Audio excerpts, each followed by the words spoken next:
खिल्लार म्हणजे ती आहे आणि गाय आणि माय हा. म्हणते ती तसं. खिल्लार गाय म्हणजे आपली आहेच. आम्ही अगदी लहान मुलासारखं त्याला जपतो. हा.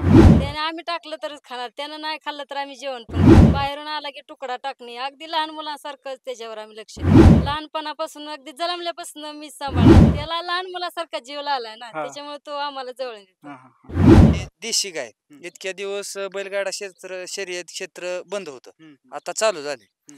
म्हणजे वासरासनी आता देशी वासरासनी बऱ्यापैकी मार्केट आलंय. क्रासचं वासरू आणि बैल भरलेलं वासरू हे विकायला लय जमीन आसमानचा फरक पडतोय. पण आपण सगळ्यात महत्वाचं म्हणजे ही काय व्यवसाय म्हणून आपण करत नाही. हा आपल्याला एक नाद आहे, छंद आहे म्हणून जोपासायचा आहे पुढं.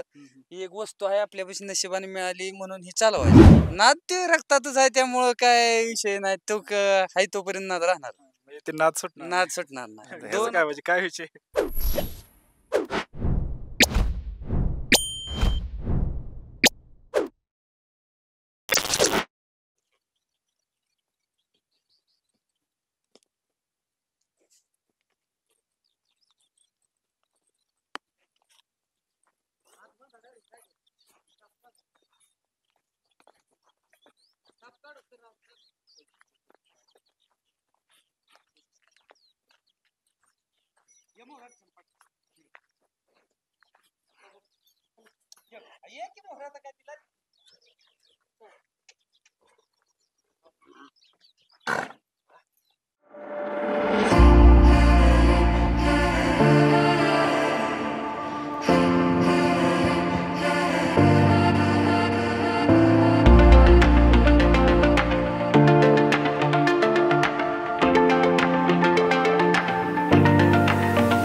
नमस्कार मंडळी, स्वागत आहे तुमचं एका नवीन व्हिडिओमध्ये.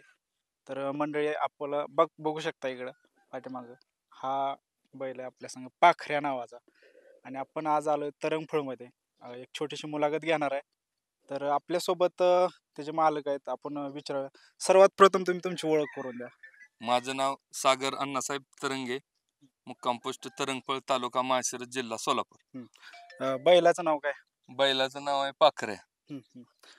आता म्हणजे रेसिंग साठीच आहे का म्हणजे कसं आहे? आता तो नैसर्गिक रेतनासाठी म्हणजे वळू हा. साठी वापरतो. सुरुवातीला तो लहान असताना आदत मध्ये रेसिंग साठीच त्याचा वापर करत होता. म्हणजे हे घरची पैदास आहे का असं विकत हा, घेतलेलं? घरच्या गाईचा आहे.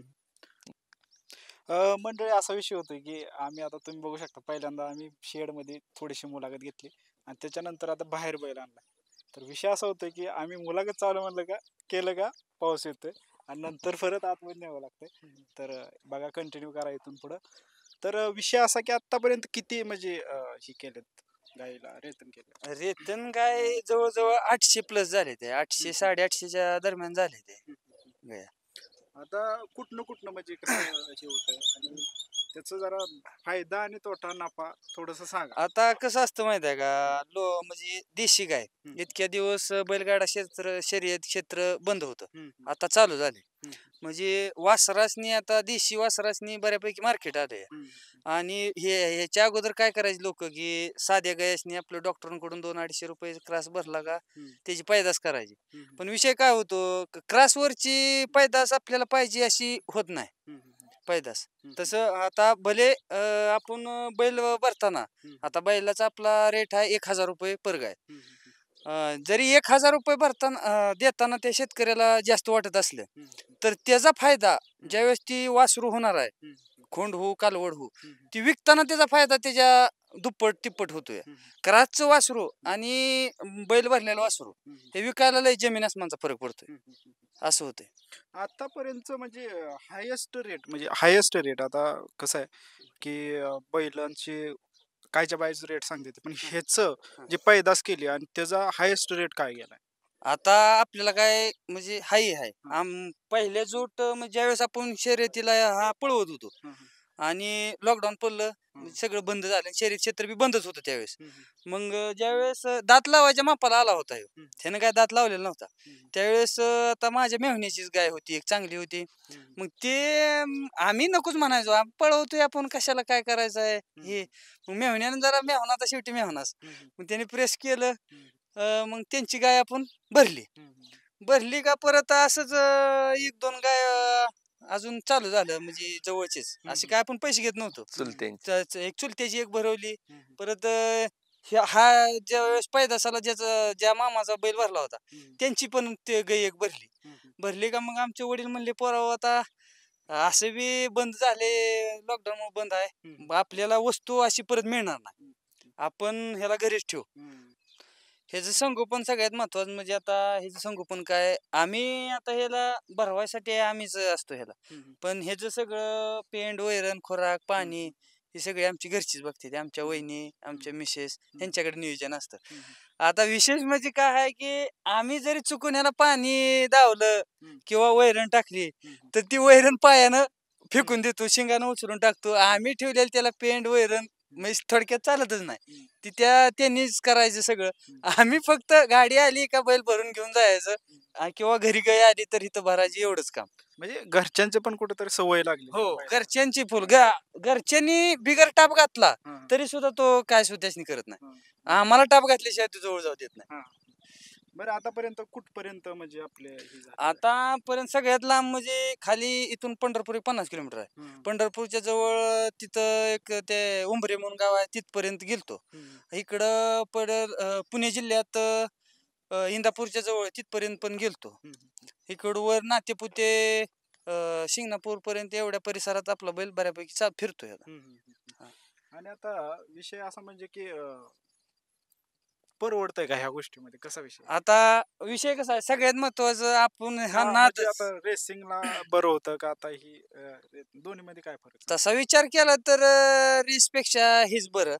पण आपण सगळ्यात महत्वाचं म्हणजे ही काय व्यवसाय म्हणून आपण करत नाही, हा आपल्याला एक नाद आहे, छंद आहे म्हणून जोपासायचा आहे पुढं. ही एक वस्तू आहे आपल्यापाशी नशिबाने मिळाली म्हणून ही चालवायचं आहे पुढं. आपण आता ह्याच्याकडून आपल्याला पैसा मिळतो या उलट विषय म्हणजे आता ह्याच्याकडून आपलं जवळजवळ घर चालतंय आपलं ह्याच्या मार्फत. आठवड्याला कमीत कमी 4-5 हजार म्हणजे पगार पडल्यासारखंच आहे. आठवड्याला 5 गाय म्हणजे 5,000 रुपये आहेत. महिन्याला कसं 20-25 हजार रुपये जो आपल्याला मिळते ते कमीत कमी. 25,000च्या मागे तुमचा खर्च किती होतो? एक 10-10 हजार रुपये सरासरी बैलाला आपलं पेंड वैरण सगळं इतर कष्ट धरलं तर 10,000 रुपये सफिशियंट आहे. आता रेसिंगची आहे का तुमच्याकडे? आता पण नाद करताय का? हो, नाद ते रक्तातच आहे, त्यामुळं काय विषय नाही, तो आहे तोपर्यंत नाद राहणार, म्हणजे ते नाद सुटणार नाद सुटणार नाही. ह्याचं काय म्हणजे काय विषय? 2 आहेत ते आपल्याकडे, ह्याचा भाऊ एक आहे आणि दुसरा एक चांगली पैदास आहे, तो पण एक आहे. चौसा आहे 2, ह्याचा भाऊ आहे तो आदत आहे. मग आता ह्याचं पूर्ण नियोजन कोण बघतंय? म्हणजे आता घरचं नियोजन आमची घरचीच बघते ती, फक्त गाया भरायचं नियोजन सगळं माझ्याकडे असतं. आता भविष्यामध्ये काय बघताय बैलामध्ये, अजून किती अपेक्षा आहे तुम्हाला? अपेक्षा जोपर्यंत आहे तोपर्यंत म्हणजे जोपर्यंत ते म्हणजे जिवंत आहे तोपर्यंत आपल्या दावणीला हे राहणार. हे जी पैदास आपण करणार पुढं, आता ही जी नाद आहे म्हणजे आता व्यवसाय झाला थोडक्यात, ही व्यवसाय आता चालूच राहणार आपला भविष्यात पण. हे जी हा आपल्यामुळं आपल्याला दुसऱ्यात चांगलं करायचं आहे. आपण आता बाकीचा विषय काय आहे, दुसरीकडे बी वळू बैल आहेत. असं बाहेरही जाऊन जायचं म्हणलं का ती दर जास्त पैसे वाढवून घेते ती, पण आपण नाही. त्यांना जेवढं भाडं इथं यायला लागतंय तेवढंच भाडं आपण इथनं तिथं घेतो. आणि घरी आल्यावर सरासरी सगळ्यांचाच 1000 रुपये दर आहे. आपण 1000च रुपये बाहेर जरी गेलो, किती बी लांब जाऊ दे, 1000च रुपये घेतो. आता तुमच्या पाखऱ्याच विषयी जरा वैशिष्ट्य सांगा जरा, म्हणजे काय असं वेगळं पण आहे देखणं पण. आता पाखऱ्याची बघा, शिंग उभी आहे ती व्यवस्थित आहे ती, त्याची नागपुडी काळे आहे, डोळं काळे आहेत, शिंग काळीच आहे ती. आता ती निमी थोडी गाजर आहेत पण ती असते ती काळी आहे ती. त्याच्या नक्या पूर्ण काळ्या आहेत त्या. शिपूट काळा आहे आणि शिपूट सगळ्यात महत्वाचा त्याचा टाच लांडा शिपूट आहे, म्हणजे गुडघ्याच्या वर असतो.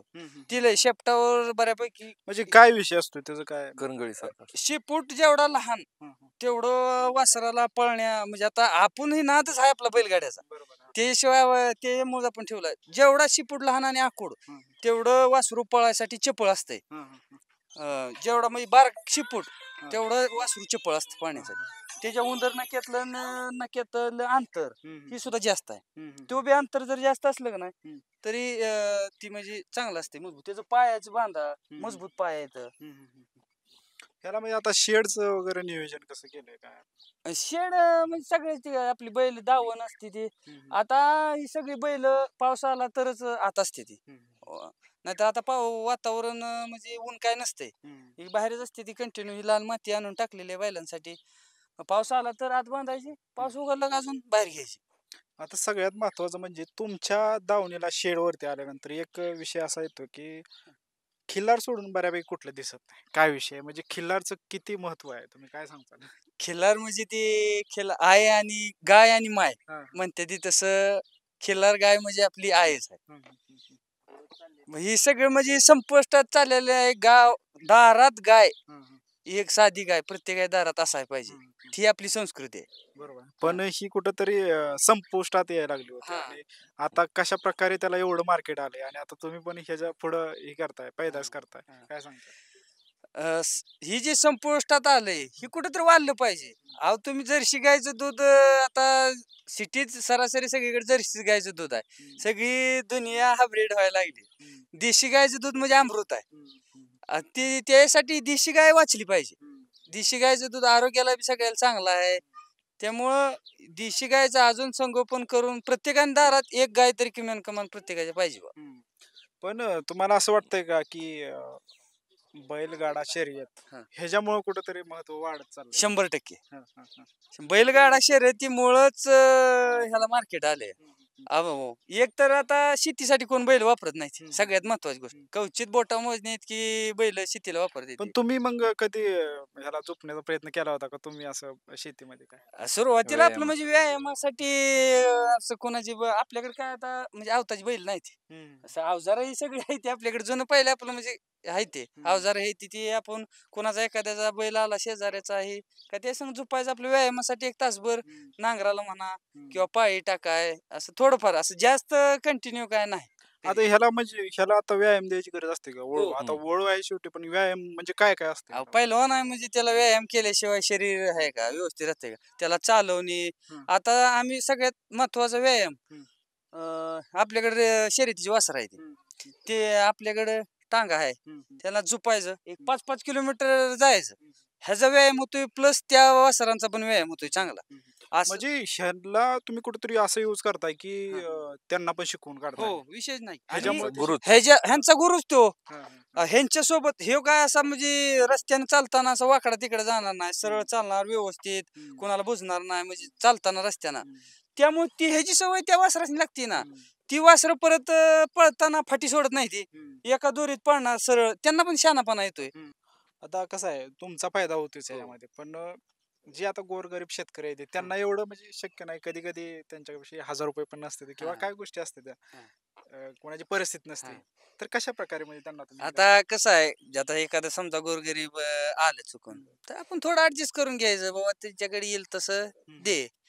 आणि त्याचा फायदा त्यांना कधी होतो की बाबा असं आता क्रॉसवरची जी वासर असते ती विकाय कोण एक व्यापारी 10-12 हजारापर्यंत घेते ती.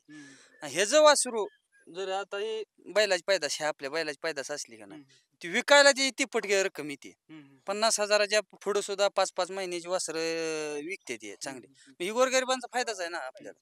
म्हणजे बऱ्यापैकी तुम्ही बेस आता कशावरती दिला म्हणजे रेसिंगच्या बैल तयार करण्यावर हा, का? आपला उद्देशच आहे हो. बैलगाडा शर्यतीसाठी एक नंबरची पैदास तयार करायची. हा, हा, हा. आपलं एक लक्ष आहे की ह्या बैलाची पैदास आपल्याला हम्म. बैलगाडा शर्यती मैदानावर एक नंबर करायचा. हम्म. ही आपली म्हणजे एक उद्देशच आहे. म्हणजे एवढी तुम्ही म्हणजे गॅरंटी कशी हो. काय देऊ शकता कशी काय 100% म्हणजे एवढं गॅरंटी तुम्हाला- आपल्याला खात्रीच आहे बैलाची हा, हा, की हे जी पैदास हम्म. टॉप मध्ये पडणार म्हणजे पडणार एक दिवस. तर म्हणजे बघितलं तुम्ही कशा प्रकारे आवड आहे तुम्हाला जर म्हणजे एखादे रेतन गाईचं करायचं असेल तर तुम्ही संपर्क साधू शकता. आपण तुम्हाला व्हिडिओमध्ये नंबर देणार आहे. तर धन्यवाद तुम्ही वेळात वेळ काढून एक छोटीशी आम्हाला मुलाखत दिली.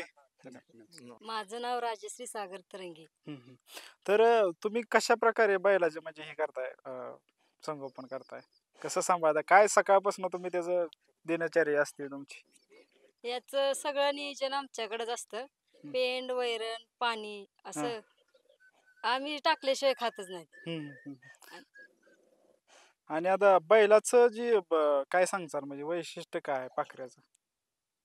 पाखऱ्याचं वैशिष्ट्य आम्ही अगदी लहान मुलांसारखं त्याला जपतो. हा, हा, आम्हाला पण आवड आहे त्याची. हा, हा. त्याने आम्ही टाकलं तरच खाणार, त्यानं नाही खाल्लं तर आम्ही जेवण पण करत नाही. हम्म, अगदी थोडा जरी नाराज झाला तर आम्ही ती दृष्ट वगैरे सगळं करतो. हम्म, हम्म, आणि बाहेरून आला की तुकडा टाकणे अगदी लहान मुलांसारखंच त्याच्यावर आम्ही लक्ष देतो. हम्म, हम्म. काय काय खायला टाकता कसं काय सकाळ? सकाळचं कुटी मुरगास वगैरे काय असेल ती पण हम्म. मका काय असेल ती खातो, पण फक्त आम्ही दोघी समोर असलं तरच खातो, नाहीतर खात नाही. स्वभाव कसा आहे हो? म्हणजे तुम्हाला मारतो का म्हणजे असं? नाही नाही आम्हाला कधीच मारत नाही. हा काय विषय वैशिष्ट्य काय? रोज सकाळी उठल्यानंतर खाया टाकलं नाही, हा. रोज सकाळी त्याचं म्हणजे असं गोंजरून हात फिरवून त्याच्यावर हा. ही करते, सवय झाली आमची. हा, हा, हा. त्याच्यामुळे लहानपणापासून अगदी जन्मल्यापासून मी सांभाळाय, परत ही आल्यापासून पण आम्ही दोघींनी त्याचं संगोपन केलं. आता मग बाहेरच्या माणसं जर कोण आलं तर मग त्यांना येऊ देतो का एवढं जवळ असं? नाही नाही कधीच हा. नाही. आली बाहेरची की आपण टाप टाकून द्यायचा, मग ती बघते हा, फोटो हा. काढते. मग तुम्हाला जेवढं जवळ येऊ देतो काय विषय आहे म्हणजे? त्याला लहान मुलासारखा जीव लावलाय ना, हा. त्याच्यामुळे तो आम्हाला जवळ हा, येतो. हा, हा, हा. तुमच्याकडे बर जवळ तुम्ही काय काय करता? मी पण सगळं याचं संगोपन करते. वैरण, पेंड, सगळं पाणी माईक वगैरे जरा जवळ आणा. सगळं करते. सकाळपासून सगळं असतंय हो, नियोजन. सकाळपासून सगळं नियोजन. ज्या दिवशी असं बाहेर एखाद्या वेळेस जातो किंवा जायचं असतो त्यावेळेस कसं म्हणजे असतंय तुमचं नियोजन? ते त्याला सजवूनच इबीत गुलाल ही हा. लावायचा, हा. कासरे बदलायचे, हम्म, गाडीत भरायचा आणि न्यायचा. हम्म, हम्म, आणि जोपर्यंत तो येत नाही तोपर्यंत वाटकडेच बघत बसायचं. हम्म, हम्म. सारखं तिकडच नजर ठेवायची. तुम्हाला त्या दिवशी म्हणजे असं करमतं का म्हणजे आता कसं आहे दररोज आपल्याला सवय लागली असते. खूप जास्त उशीर झाला ना, हा. मग ती सारखं वाटतं म्हणजे मोकळं मोकळं वाटतं असं. गुरात गेलं का नाही हा. असं काय तर चुकल्यासारखं वाटतं हम्म, की आपला बैल नाहीच इथं. हम्म, हम्म, हम्म, हम्म.